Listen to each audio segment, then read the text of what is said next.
It stands for National Defense Academy. ही academy खडकवासलामध्ये situated आहे, ज्याच्यामध्ये आर्मी, नेव्ही आणि एअरफोर्सचं ट्रेनिंग मुलांना दिलं जातं आणि ते आपल्या डिफेन्स फोर्सेसमध्ये ऑफिसर म्हणून बनतात.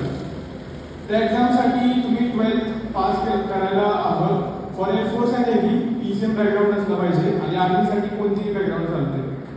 सो त्याच्यामध्ये पण 2 स्टेज आहेत, रिटर्न आणि SSB. मी थोडंफार रिटर्नचं बोलेन. SSBचा डिटेल व्हिडिओ यूट्यूबवरती अवेलेबल आहे आर्मीच्या वेबसाईटवरती. मी रिटर्न 3 वेळा क्लिअर केलं because of the guidance of Aditya sir, Agarwal sir, all faculties here. इथं आल्यापासून माझं मॅथ्स एकदम स्ट्रॉंग झालं. 12th बोर्डसाठी पण खूप म्हणजे मॅथ्स इम्पॉर्टंट आहे आणि JEE एक्झाम देण्यासाठी पण मॅथ्स इम्पॉर्टंट आहे. सो 11th पासून मी ठरवलं तर की मॅथ्स चांगलं करायचं पहिली गोष्ट म्हणजे, आणि त्यामुळे रिटर्न केली आणि सो रिटर्नमध्ये 2 पेपर असतात. फर्स्ट मॅथमॅटिक्स आणि दुसरा जनरल ॲबिलिटी टेस्ट. टोटल 900 मार्क्सची रिटर्न असते आणि ती क्वालिफाय केल्यावर तुम्ही SSB इंटरव्ह्यूसाठी पात्र असता. सो हेच आहे डेबद्दल. आणि मी ज्यामध्ये सिलेक्शन झालं ते TS एंट्री, त्याच्याबद्दल आज मी जास्त सांगतो कारण तुम्ही सगळे JEE नीटसाठी ॲस्पायर करतात. सो ही एंट्री JEE तुम्ही एक्झाम दिली तर तुम्हाला डायरेक्ट SSBसाठी कॉल येतो. याची रिटर्न एक्झाम कंडक्ट होत नाही. तर तुम्हाला JEE मध्ये तुमचा रँक 1.5 लाखच्या आत असेल तर तुम्हाला डायरेक्ट SSB इंटरव्ह्यू भेटतो. 2 टेक्निकल इंटरव्ह्यूसाठी आणि 2 नेव्ही टेक्निकलसाठी. सो आय बिलीव्ह ही एक गोल्डन अपॉर्च्युनिटी आहे तुमच्यासमोर की तुम्हाला समजा देशासाठी सर्व करायची इच्छा आहे आधी आणि ॲज अ बॅकअप तुम्ही JEE पण देत आहे. सो तुम्ही या एंट्रीसाठी एम करू शकता. याचा जर तुम्ही इंटरव्ह्यू क्लिअर केला तर तुम्ही डायरेक्ट आर्मीमध्ये किंवा नेव्हीमध्ये ॲज अ ऑफिसर म्हणून तुमची पोस्टिंग होते. सो हा एक गोल्डन चान्स आहे तुम्हाला. आता तुम्हाला एक ब्रॉड ओव्हरव्ह्यू आला असेल की ES काय आहे, NDA काय आहे.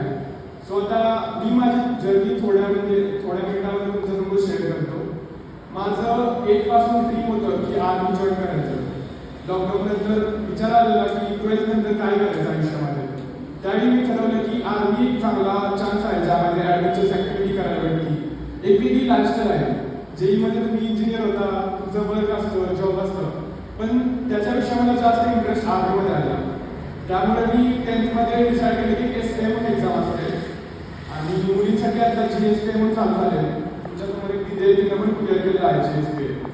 सो मी ती एक्झाम दिली सर्व्हिस प्रिपरेटरी इन्स्टिट्यूटची, पण त्यामध्ये काही क्लिअर झालं नाही माझं.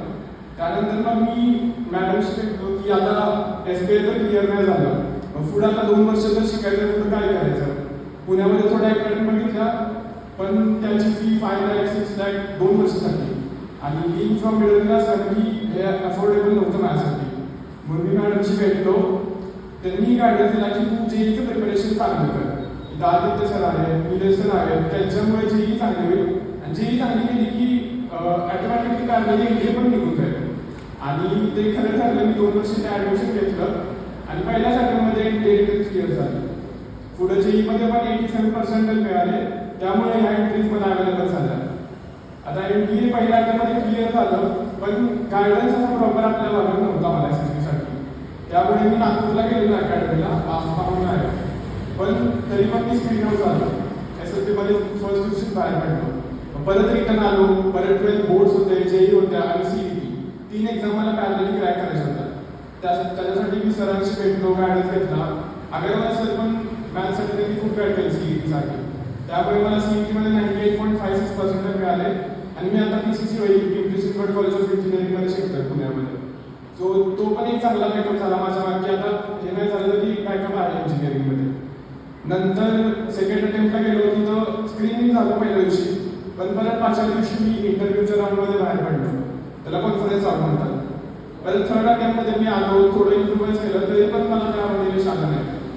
या ओव्हरऑल जर्नीमध्ये माझ्या पॅरेंट्सचा खूप सपोर्ट होता मला की क्लिअर नाही झालं तरी ठीक आहे, तुझ्या मागं बॅकअप आहे, आम्ही तुझ्या मागं सपोर्ट देतोय, खंबीरपणे उभं आहे. म्हणून बॅक ऑफ द माइंड होतं की आपले पालक चांगले आहेत, टीचरचा गायडन्स आहे, त्यामुळे काही भीती नव्हती कधी. शिकत गेलो आणि नेव्हर गिव्ह अप ॲटिट्यूड आलेला माझ्यामध्ये. थर्ड अटेम्प्टमध्ये काय झालं तर डोक्यामध्ये एकच होतं की झालेल्या अपयशासाठी रडायचं की येणाऱ्या यशासाठी लढायचं. सो मी डिसाईड केलं की येणाऱ्या यशासाठी लढायचं आहे. तर फोर्थ अटेम्प्ट होता, TS साठी गेलो मी. एकदम आम्ही फ्री माहिती केलेलं की झालं तर ठीक नाही तर इंजिनिअरिंग करतोच आणि त्या अटेम्प्टमध्ये थोड्याफार डिफिकल्टी झालेला मला ग्रुप टास्कमध्ये चांगले गेले नव्हते मी पप्पांना कॉल केला तिथूनच SSB सेंटर अलाहाबादमध्ये आहे की आता तर काय होणार नाही माझं ग्रुप टास्क चांगलं गेलं तर पप्पा एवढेच म्हणते की तुझं जे आहे रिझल्ट त्याच्यावरती फोकस कर रिझल्ट काही पण येऊ दे तू चांगलं बेस्ट दे कारण रिग्रेट असलं नाही पाहिजे लाईफमध्ये सो मी जे 5 दिवस होते ते एकदम बेस्ट दिले माझे आणि कॉन्फरन्स नंतर मला विचारलं की काय शिकलास तू या अटेम्प्टमधून किंवा कुठं तू इम्प्रुव्हाइज केला असतं तर मी म्हटलं की SSB ही प्रोसेस लाईफमध्ये मला बेटर करते माझी पर्सनॅलिटी शेप करते आणि हे खूप चांगलं लर्निंग आहे सिलेक्शन व्हावं रिजेक्शन व्हावं हा पार्ट आहे त्याचा आणि नंतर कॉन्फरन्स झाली आणि ते फायनल आले रिझल्ट डिक्लेअर करायला मी आम्ही डिसाईड केलेलं की झालं तर ठीक नाही तर घरी जायचं तर परत बॅक करून आणि लास्ट 1 महिना आधी इंडियासाठी मी त्याच हॉलमध्ये रिजेक्ट झालेलं मी आम्ही अपेक्षा झिरो होती आणि फाईल उघडले पहिलेच माझं नाव येतं सो तो एक आनंदाचा मोमेंट होता की 2 वर्षाची जर्नी कुठं ना कुठं चांगलं त्याचा आउटपुट आला सो मी एवढं सांगेन की ह्या जर्नीमध्ये कन्सिस्टन्सी महत्त्वाची आहे आणि पहिली गोष्ट म्हणजे डिसिप्लिन तुम्ही जर डिसिप्लिन केला तुमचा अभ्यास एनडीएस नाही जेही एक्झाम्पल डिस्ट्रॅक्शन थोडं बाजूला ठेवून तर तुम्हाला यश मिळणारच आहे फर्स्ट अटेम्प्टमध्ये होईल सेकंड अटेम्प्टमध्ये होईल आणि मी एक्झाम्पल आहे की 3 अटेम्प्टमध्ये फेल झालो पण 4th आणि 5th अटेम्प्टमध्ये मी सिलेक्शन झालं माझं सो एवढंच आहे आणि सेकंड म्हणजे तुमचा फ्रेंड सर्कल चांगला असला पाहिजे मला इथे जे फ्रेंड्स भेटले ते अजून पण माझ्यासोबत आहे फर्स्ट म्हणजे जयराज चव्हाण जो COET मध्ये आला शिकायला त्यानं मला इंडिया दिली आणि आमच्यामध्ये हेल्दी कॉम्पिटिशन व्हायचं की त्यांना टेस्टमध्ये चांगले मार्क पडले तर पुढच्या टेस्टमध्ये मी त्या आयुष्य कसं चांगलं करेन हे मी बघायचो परत तेजस दाभाडे पण होता तो 7-8 डिव्हिजनमध्ये फर्स्ट आला CEमध्ये सो असं नाही की फक्त टॉपरच फ्रेंड ठेवा बाकीचे पण जे फ्रेंड आहेत माझे वेदांत वगैरे